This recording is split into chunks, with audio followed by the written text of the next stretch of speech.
L'industrie du cinéma à Québec se décrit plus comme une communauté où la collaboration et l'évolution se côtoient. Durant les dernières années, il y a eu des hauts et des bas, mais il faut souligner qu'en automne dernier, 3 longs-métrages ont été réalisés dans la capitale nationale. C'est un événement marquant puisque le dernier long-métrage à Québec s'était produit 10 ans auparavant.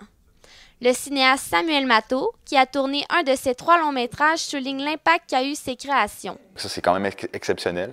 Puis on considère que ce boom-là, en fait, va comme amener les gens à se retourner vers nous et à se demander mais qu'est-ce qui se passe à Québec? Parce qu'on a beaucoup de talent à Québec, on a beaucoup d'initiatives aussi qui aident la relève.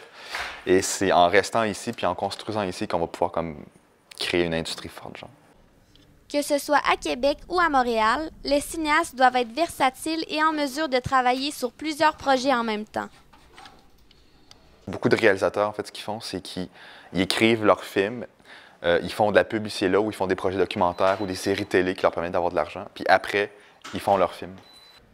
Malgré sa faible rentabilité, l'industrie cinématographique de Québec réussit quand même à se démarquer. On a comme une tonalité différente, puis on a vraiment beaucoup de talent ici à Québec, de créateurs.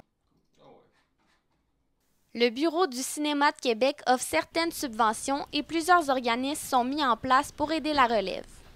Parmi eux, Spira est une coopérative vouée au cinéma indépendant qui accompagne des projets cinématographiques.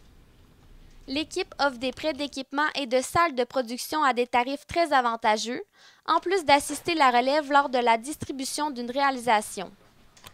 Directrice artistique chez Spira, Claudine Thériault explique l'avantage de rester à Québec. Évidemment, il y a moins de production qui se fait qu'à Montréal, mais à Montréal, il y a tellement de gens qui veulent faire ça que des fois, c'est pas particulièrement mieux d'aller à Montréal. Si vous voulez travailler en cinéma, bien, il faut être passionné puis vraiment avoir envie de le faire parce que c'est jamais facile, peu importe l'endroit où vous le faites. Dans ce domaine, les contacts sont nécessaires. Donc, plus vous avez de contacts, plus vous avez d'opportunités éventuellement de travailler là-dedans.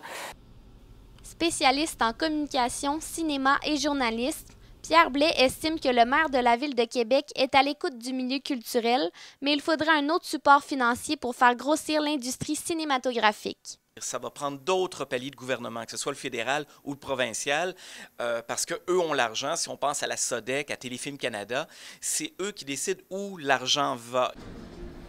Il souligne l'importance d'être passionné.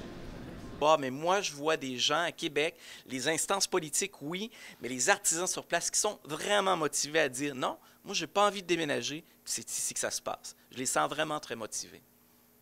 L'industrie cinématographique à Québec est plus petite que celle à Montréal, mais elle comporte toutefois certains avantages. Les gens qui la composent sont moins nombreux, mais plus accessibles afin de se créer des contacts si l'on est informé et déterminé. C'était Audrey Marino pour l'Exemplaire.